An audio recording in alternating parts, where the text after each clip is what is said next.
الحمد لله. الحمد لله نحمده ونستعينه ونستغفره ونؤمن به ونتوكل عليه، ونعوذ بالله من شرور أنفسنا ومن سيئات أعمالنا. من يهده الله فلا مضل له ومن يضلله فلا هادي له، ونشهد أن لا إله إلا الله وحده لا شريك له، ونشهد أن محمدا عبده ورسوله. أما بعد، قال الله تعالى في القرآن المجيد: أعوذ بالله من الشيطان الرجيم، بسم الله الرحمن الرحيم.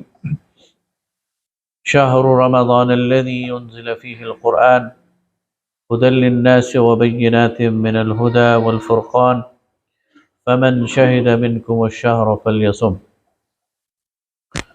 صدق الله المولانا العظيم، ونفعني وإياكم بآياته وذكر الحكيم.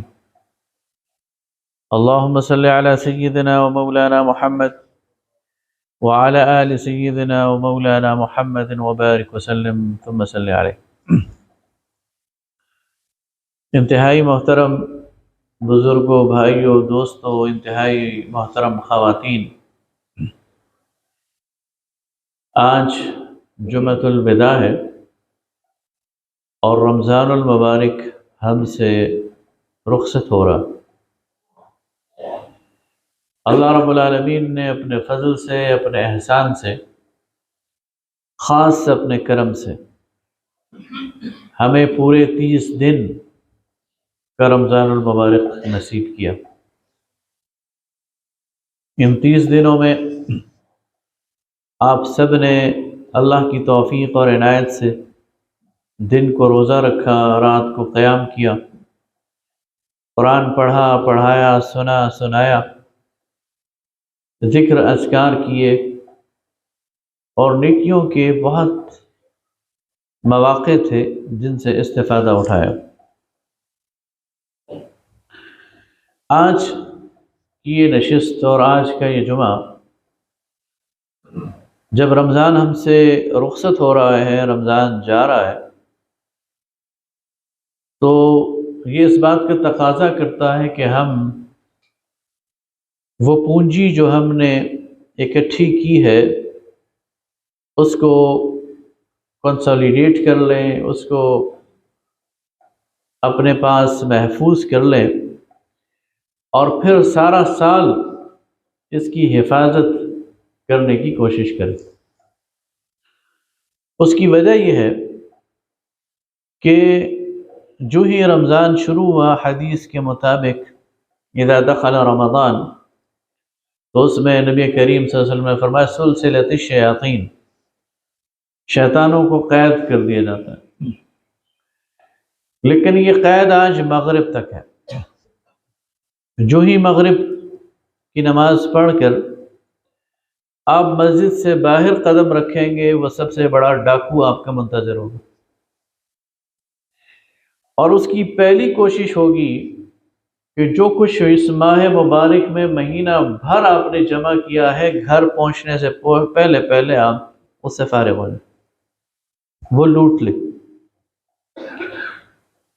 اس سے متنبہ رہنا، اس سے چوکنا رہنا، اور پھر اگلے سال رمضان تک اس کی حفاظت کرنا، یہ وہ ٹاسک ہے، یہ وہ کار دارت ہے، یہ وہ کام ہے جو کہ ایک مسلسل نگرانی والا کام ہے. میرے بھائیوں، بزرگوں اور دوستوں اور معزز خواتین، رمضان نے ہمیں 7 تحفے دیے. ان میں سے ہر ایک تحفہ قیمتی ہے اور اس کی حفاظت کرنی ہے. رمضان نے ہمیں سب سے پہلا تحفہ تو قرآن کا دیا. شہر رمضان الذی انزل فیہ القرآن. اور یہ قرآن اللہ تعالیٰ نے کس لیے نازل کیا؟ آپ نے پڑھا سنا. اللہ تعالیٰ خود فرماتا ہے کتاب انزلناہ الیک لتخرج الناس من الظلمات الی النور. کہ نبی صلی اللہ علیہ وسلم، ہم نے یہ کتاب آپ پر نازل کی ہے کہ آپ اس کے ذریعے انسانوں کو اندھیروں سے نکالیں اور روشنی میں لے کے آئیں. تو یہ تحفہ اللہ نے آپ کو دے دیا ہے، اور اس لیے دیا ہے کہ اب آپ نے اندھیروں میں نہیں بھٹکنا، اپنے سارے کام اس کے بعد آپ نے اس کی روشنی میں کرنے ہیں۔ اور یہ تہیہ اور یہ ارادہ کہ اب کے بعد ساری زندگی قرآن کے مطابق گزرے گی، اور ہمارا ہر عمل اس کی روشنی میں طے ہوگا۔ ہمارا عمل چاہے انفرادی ہو یا اجتماعی ہو، ہم قرآن سے رہنمائی لیں گے، ہم قرآن سے پوچھیں گے، ہم قرآن سے سوال کریں گے، نبی کریم صلی اللہ علیہ وسلم کی سنت اور نبی کریم صلی اللہ علیہ وسلم کی حدیث سے رہنمائی لیں گے، اور قرآن اور سنت کی اس رہنمائی میں زندگی کا ہر عمل کریں گے۔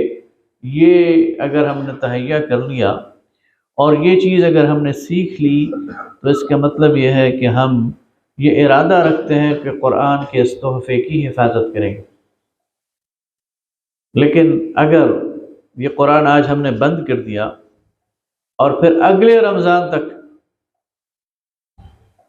یہ قرآن یہ بند رہا اور پھر اس کو کسی نے نہ کھولا، تو اس کا مطلب یہ ہے کہ بارش تو برستی ہے، کچھ زمینیں پتھریلی ہوتی ہیں، بارش برس کر بہہ جاتی ہے، اور کچھ زمینیں زرخیز ہوتی ہیں، وہ بارش کے پانی کو جذب کر دیتی ہیں۔ تو قرآن کی بارش تو برستی رہی، لیکن جو دل سخت تھے ان پر بہہ کر گزر گئی، اور جو دل نرم تھے انہوں نے اس کو جذب کر لیا۔ تو آج جمعۃ الوداع پہ یہ کوشش کریں، دعا کریں اللہ ہمیں وہ نرم دل عطا کر جو قرآن کی اس بارش کو جذب کر لے، اور قرآن کی اس تحفے کو ہمیں اپنے دل سے لگانے اور اسے اپنا قائد اور امام بنانے اور اس کی روشنی میں زندگی گزارنے کا ایک تہیہ اور ایک ارادہ اور ایک عزم وہ نصیب کرے۔ آپ کی عملی زندگی میں قدم قدم پر آپ کو قرآن کی ضرورت پڑے گی۔ آپ کے گھروں میں قرآن کا ماحول، آپ کے محلے معاشرے میں قرآن کا ماحول، آپ کی مساجد میں قرآن کا ماحول، آپ کی عدالت کے چہری میں قرآن کا ماحول، آپ کی حکومت، سیاست، پارلیمان میں قرآن کا ماحول، اس سب کے لیے غور اور فکر کرنا یہ قرآن کا تقاضا ہے۔ رمضان کا دوسرا تحفہ ہمیں نماز کی صورت میں ملا۔ آپ نے دیکھا الحمدللہ مسجدیں بھری ہوتی ہیں اور لوگ شوق اور ذوق سے نماز کے لیے آتے ہیں، باجماعت نماز کا اہتمام کرتے ہیں، نوافل کا اہتمام کرتے ہیں۔ چاند رات کے بعد یہ ذوق اور شوق کم نہیں ہونا چاہیے، اس لیے کہ رمضان کے اندر ہی نماز فرض نہیں ہے۔ نماز تو ہر مسلمان مرد اور عورت پر ہر حال میں فرض ہے، سفر میں ہو تب بھی فرض ہے، اور مقیم ہو تب بھی فرض ہے، بیمار ہو تب بھی فرض ہے، کھڑے ہو کر نہیں پڑھ سکتا تو بیٹھ کر پڑھنا فرض ہے، بیٹھ کر نہیں پڑھ سکتا تو لیٹ کر پڑھنا فرض ہے، ہاتھ کے اشارے سے یا آنکھ کے اشارے سے پڑھنی پڑے تو پڑھنا فرض ہے۔ لہذا نماز سے کسی بھی صورت میں مفر نہیں ہے، نماز سے کسی بھی صورت میں چھٹکارا نہیں ہے، اور رمضان میں یہ جو عادت ہمیں بن گئی ہے ہماری، اس کو اب چھوڑنا نہیں ہے، نماز کو پوری طرح مضبوطی سے پکڑنا ہے، اور اس کے لیے کوشش اور نیت اور ارادہ، اور اس کے لیے دعائیں۔ اور آج دعاؤں کا دن ہے کہ ہم اپنے رب سے کہیں کہ اللہ ہم تو نماز پڑھنا چاہتے ہیں، تو اس کو ہمارے لیے آسان کر دے، اور ہم اس کو اب نہیں چھوڑنا چاہتے، تو اس کو ہمیں اس پر کاربند کر دے۔ تو میں اپنی بہنوں سے بھی عرض کرتا ہوں، اپنے بھائیوں سے بھی عرض کرتا ہوں، خصوصاً نوجوانوں سے عرض کرتا ہوں کہ جس نماز کو آپ نے رمضان میں شروع کر دیا ہے، اس کو رمضان کا تحفہ سمجھ کر اب سارا سال اس پر مداومت اختیار کرنی ہے، نماز باجماعت کی کوشش کرنی ہے، اور سفر اور حضر میں نماز، اور جب نماز کا وقت آ جائے تو پھر سارے کام معطل اور سارے کام چھوڑ کر اللہ کے حضور حاضری، یہ رمضان کا دوسرا تحفہ ہے۔ رمضان کا تیسرا تحفہ وہ تقوی ہے۔ کتب علیکم الصیام کما کتب علی الذین من قبلکم لعلکم تتقون، تم پر روزے فرض کیے گئے جیسے کہ تم سے پہلے لوگوں پر، تاکہ تم تقوی اختیار کرو۔ رمضان کے نتیجے میں تقوی نصیب ہوتا ہے۔ یہ تقوی کیا ہے؟ اللہ کے حضور حاضری کا احساس، اس بات کا احساس کہ میرا رب مجھے دیکھ رہا ہے، اس بات کا احساس کہ میں نے اپنے رب کے سامنے حاضر ہونا ہے، اس کے سامنے جواب دینا ہے۔ یہ بہت قیمتی احساس ہے، یہ بہت قیمتی سرمایہ ہے۔ شیطان پہلا وار کرے گا غافل کرنے کے لیے، نفس وار کرے گا غافل کرنے کے لیے، لیکن میرے بھائیوں اور بہنوں، یہ تحفہ اس کو سنبھال کے رکھنا ہے، اور صبح و شام اپنے آپ کو یاد کرانا ہے، اور اپنے رب کے سامنے بھی گڑ گڑانا ہے کہ یا اللہ، یہ جو مجھے احساس میرے اندر آ گیا ہے کہ میں تیرے سامنے ہوں، میں تجھے جواب دہی کروں گا اور تو مجھے دیکھ رہا ہے، اور پرہیزگاری اور پھونک پھونک کر قدم رکھنا۔ اب آپ دیکھیں نا، رمضان میں ہم وضو بھی کرتے ہیں تو کلی احتیاط سے کرتے ہیں کہ پانی منہ میں نہ چلا جائے۔ یہ احتیاط اب ساری زندگی اگر رہے تو زندگی کتنی خوبصورت بن جائے گی، زندگی کے اندر کتنا انقلاب آ جائے گا۔ رمضان کے اندر میں یہ احتیاط کرتا ہوں کہ میں اس چیز پر نظر نہ ڈالوں جو کہ غلط ہے، میرا روزہ خراب ہو جائے گا۔ تو یہ ساری زندگی روزہ ہے میرے بھائیوں، یہ ساری زندگی اللہ رب العالمین کے احکامات کی پابندی کرنی ہے، اور اس کا افطار کب ہے؟ جب موت کا وقت آ جائے اور ہم اپنے رب سے ملاقات کریں۔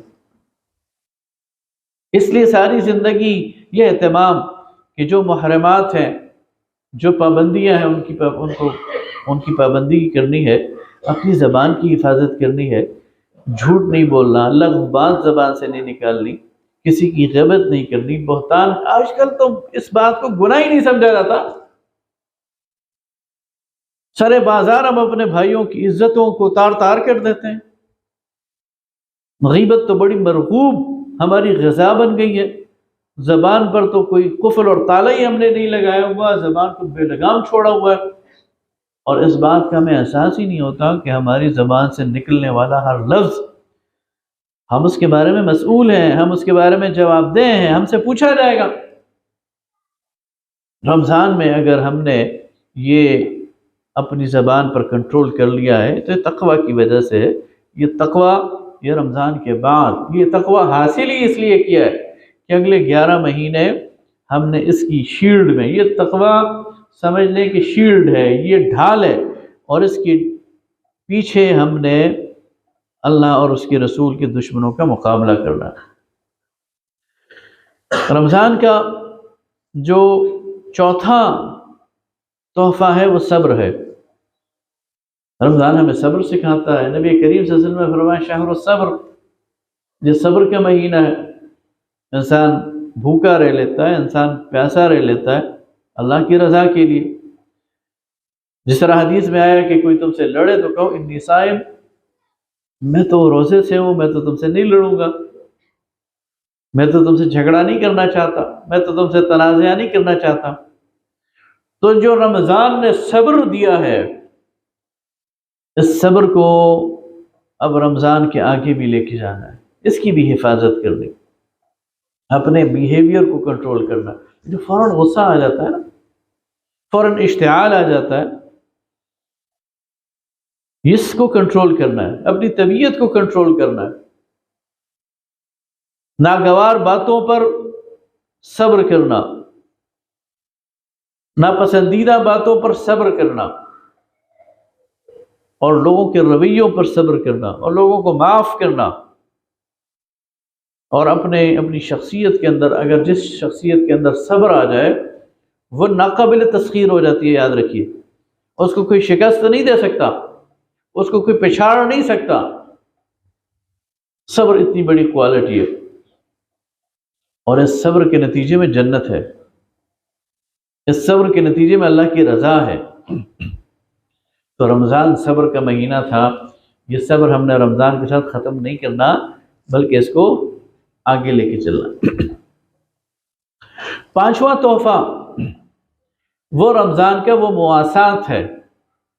نبی کریم صلی اللہ علیہ وسلم نے فرمایا کہ وہ شہر مواسات، یہ ہمدردی کا مہینہ ہے، یہ غم گساری کا مہینہ، یہ خدمت کا مہینہ ہے۔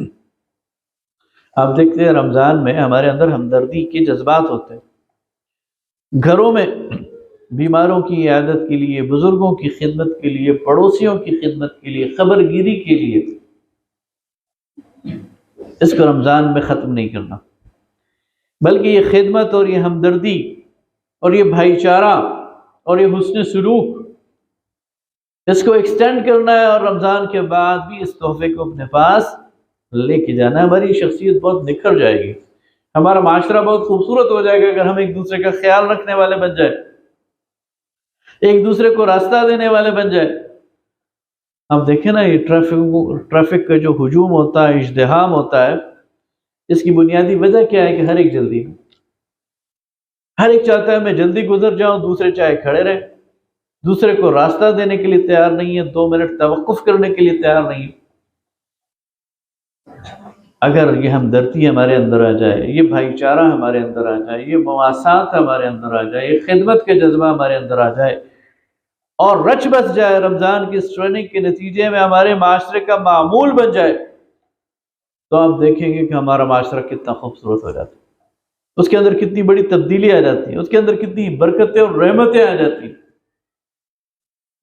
مسلمانوں کا معاشرہ تو ایسا ہی ہوتا ہے۔ وَيُؤْثِرُونَ عَلَىٰ أَنفُسِهِمْ وَلَوْ كَانَ بِهِمْ خَصَاصَةٌ۔ انصار کے بارے میں اللہ رب العالمین قرآن پاک میں ارشاد فرماتے ہیں کہ یہ اپنے بھائیوں کو اپنے اوپر ترجیح دیتے ہیں اگرچہ یہ خود محتاج ہوتے ہیں۔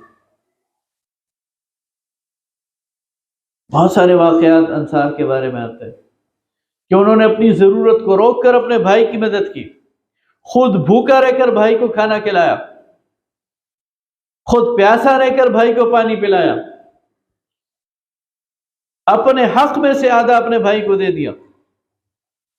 یہ وہ چیز ہے جو رمضان ہمارے اندر پیدا کرنے کی کوشش کرتا ہے، یہ ایثار، یہ محبت، یہ قربانی، یہ خدمت، یہ رمضان کا تحفہ ہے۔ اسے سنبھال کے رکھیں، اسے جانے نہ دیں، اسے چھوڑنا نہیں، بلکہ رمضان کے بعد بھی اس پر عمل پیرا رہنا ہے۔ آپ کو رمضان کی رحمتیں، برکتیں، لطف بعد میں محسوس ہوگا۔ میرے بھائیوں، رمضان کا چھٹا جو تحفہ ہے وہ انفاق فی سبیل اللہ ہے۔ اس رمضان میں آپ نے زکوٰۃ ادا کی ہے، اس رمضان میں آپ نے کر دیا ہوگا یا کریں گے، صدقہ فطر ادا کریں گے، اس میں آپ نے افطاریاں کروائی ہوگی، اس میں آپ نے غریبوں کی، محتاجوں کی مدد کی ہوگی، اللہ کے راستے میں خرچ کیا ہوگا، اللہ کے دین کے راستے میں خرچ کیا ہوگا۔ یہ بہت بڑی کوالٹی ہے۔ اللہ تعالیٰ ان لوگوں کو بہت پسند کرتا ہے جو اپنے مال کو اللہ کے راستے میں خرچ کرتے ہیں۔ اس سے بڑھ کر اور کیا ہوگا کہ اللہ تعالیٰ فرماتا ہے وَأَقْرِضُوا اللَّهَ قَرْضًا حَسَنًا، اللہ کو قرض دو، بہترین قرض۔ اللہ محتاج نہیں ہے، لیکن آپ کے خرچ کرنے کو اللہ اپنے اوپر قرض سمجھتا ہے۔ اور دنیا کے اندر یہ دستور ہے کہ کوئی شریف آدمی قرض لے لے تو پھر وہ واپس لوٹاتا ہے اور اپنی طرف سے بہتر کر کے لوٹاتا ہے۔ تو اللہ تو خزانوں کا مالک ہے، وہ اپنے ذمے قرض باقی رکھے گا، وہ واپس لوٹائے گا، کئی گنا بڑھا چڑھا کر واپس لوٹائے گا۔ لہذا یہ جو انفاق فی سبیل اللہ کے جذبہ رمضان میں پیدا ہوا ہے، یہ جو دل کھلے ہیں، یہ جو جیبیں کھلی ہیں، یہ جو تجوریاں کھلی ہیں، تو واقعی اجر رمضان میں بہت ہے، لیکن صرف رمضان میں اجر نہیں ہے۔ خدمت کے مواقع رمضان کے بعد شوال تا شعبان 12 مہینے آپ کو ملتے رہیں گے۔ اللہ کے راستے میں خرچ کرنے کے مواقع آپ کو ہر روز صبح اور شام ملیں گے۔ اس وقت کنجوسی اور بخل یہ زہر قاتل ہے۔ رمضان میں سخاوت سیکھی ہے، اس سخاوت کو جاری رکھیں، یہ تحفہ اپنے پاس رکھیں، اس کو سنبھال کے رکھیں، اس کو بڑھائیں چڑھائیں۔ وہ رمضان کے اندر جو لطف ملا ہے، وہ رمضان کے اندر جو کیفیت ملی ہے، یقین کریں رمضان کے بعد بھی ملے گی۔ اور رمضان میں چونکہ یہ شروع ہوا ہے تو مجھے رب سے یقین ہے کہ اس کے اجر میں بھی اللہ تعالیٰ کمی نہیں کرے گا، اس لیے کہ کنٹینیوٹی ہے، تسلسل ہے۔ بریک بیچ میں نہیں آیا۔ لہذا انفاق فی سبیل اللہ کے حوالے سے جو رمضان نے ہمیں مواقع فراہم کیے ہیں اور ہمارے دلوں کو نرم کیا ہے، اس کو جاری رہنا چاہیے، اور یہ چھٹا تحفہ ہے رمضان کا۔ اور رمضان کا آخری تحفہ رمضان کا ماحول ہے۔ آپ نے کبھی اس پہ غور کیا ماحول کی کیا اہمیت ہے؟ آپ رمضان کے علاوہ روزہ رکھیں، مشکل لگتا ہے کہ نہیں؟ سارے کھا پی رہے ہوتے ہیں، آپ کا روزہ ہوتا ہے، آپ کہتے ہیں، ہر وقت یاد دلانا پڑتا ہے اپنے آپ کو، یار میرا روزہ ہے، فوراً ہاتھ بڑھتا ہے چائے کی طرف، پانی کی طرف، پھر یاد دلانا پڑتا ہے مجھے روزہ ہے، اس لیے کہ سب کھا پی رہے ہیں۔ لیکن رمضان میں چونکہ سب کا روزہ ہوتا ہے، اس لیے روزہ رکھنا آسان ہوتا ہے۔ اور کبھی خدا نہ خواستہ کسی وجہ سے رمضان میں آپ کا روزہ نہ ہو تو کھانا پینا آسان ہوتا ہے یا مشکل ہوتا ہے؟ انسان کہتا ہے یار کوئی دیکھ نہ لے۔ یہ ہے ماحول۔ ماحول کی وجہ سے نیکی کرنا آسان ہو جاتا ہے اور گناہ کرنا مشکل ہو جاتا ہے۔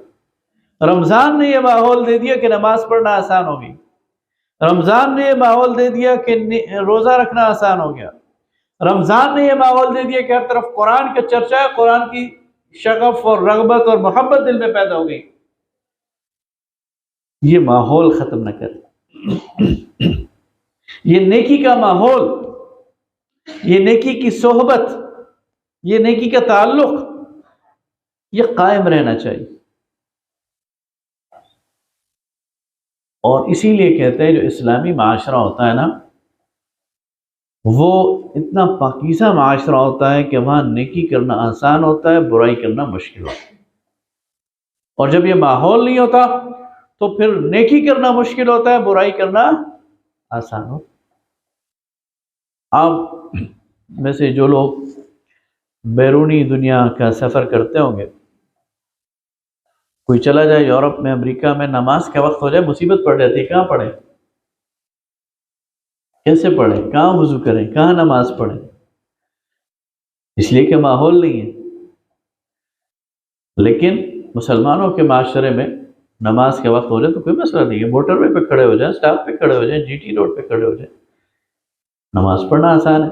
ماحول بہت ضروری ہے، لہذا اپنے اس پورے معاشرے کے ماحول کو دین کے مطابق بنانا اور رمضان کے ان اثرات کو برقرار رکھنا، یہ رمضان کا تحفہ ہے۔ امر بالمعروف نہی عن المنکر جس معاشرے میں ہوتا ہے، جس معاشرے میں نیکی کی دعوت دی جاتی ہے، برائی سے روکا جاتا ہے، اس معاشرے کا ماحول بتدریج بڑھتے بڑھتے بڑھتے بہت اچھا ہو جاتا ہے۔ اور جس معاشرے میں نیکی کی دعوت نہیں دی جاتی، برائی سے روکا نہیں جاتا، اس معاشرے میں زوال آتا ہے، اور اس معاشرے کے اندر پھر نیکی کرنا مشکل ہو جاتا ہے، برائی کرنا آسان ہو جاتا ہے۔ اس لیے اس ماحول کی حفاظت کریں، گھروں کے ماحول کی حفاظت کریں، مساجد کے ماحول کی حفاظت کریں۔ تو میرے بھائیوں، یہ وہ چیزیں ہیں جو رمضان المبارک ہمیں دے گیا ہے، ہماری جھولی میں ہے، ہمارے پاس ہیں، اور ہم نے انہیں برت لیا ہے، ہم نے انہیں ٹیسٹ کر لیا ہے، ہم نے انہیں اپنی زندگی میں معمول بنا لیا ہے۔ لیکن میں پھر یاد دلاتا ہوں، آج مغرب کے بعد وہ سب سے بڑا ڈاکو شیطان وہ مسجد کے دروازے پہ کھڑا ہو، اور جو ہی آپ نکلیں گے وہ چاہے گا کہ یہ سب سے فارغ ہو جائے۔ لہذا اس شیطان سے مسلسل اللہ کی پناہ مانگنا، اس سے مسلسل اللہ تعالیٰ کی پناہ میں رہنا، اور جس طرح اللہ تعالیٰ نے فرمایا نا کہ اِنَّهُ لَكُمْ عَدُوٌّ، وہ تمہارا دشمن ہے، فَاتَّخِذُوهُ عَدُوًّا، تم بھی اسے دشمن بناؤ، اور اس کی طرف سے آنے والے ہر وسوسے، ہر خیال کو جھٹک دو، اور مسلسل اپنے رب کے حضور حاضر رہو۔ میرے بھائیوں، بزرگوں اور دوستوں، آج کی رات لیلۃ الجائزہ ہے۔ نبی کریم صلی اللہ علیہ وسلم نے فرمایا کہ جب رمضان مکمل ہوتا ہے تو جو رات آتی ہے، اس رات میں اللہ تعالیٰ امت کی بخشش کے فیصلے فرماتا ہے۔ حدیث کا مفہوم ہے۔ صحابہ نے پوچھا یا رسول اللہ یہ لیلۃ القدر ہے؟ فرمایا نہیں، بلکہ یہ لیلۃ الجائزہ ہے۔ اور فرمایا کہ تمہارا کیا خیال ہے کہ جب کوئی مزدور مزدوری کرتا ہے تو اس کے بعد وہ اپنی مزدوری اور اجر کا طالب ہوتا ہے نا، تو تم نے 1 مہینے تک مزدوری کی، اپنے رب کے حکم کو مانا، رات کو اٹھے قیام کیا، سحری کو اٹھے روزہ رکھا، رات اور دن میں رب کے احکامات پر عمل کرتے رہے، یہ رات اس کا اجر لینے والی ہے۔ تو اس رات میں اس کو ضائع نہیں کرنا، بازاروں کی نظر نہیں کرنا، کھیل تماشے کی نظر نہیں کرنا، فضولیات کی نظر نہیں کرنا، چاند رات کی خرافات کی نظر نہیں کرنا، بلکہ اس میں اللہ تعالیٰ سے دعائیں مانگنی ہے، اپنے لیے بھی، ہم سب کے لیے بھی، امت کے لیے بھی۔ وآخر دعوانا الحمدللہ۔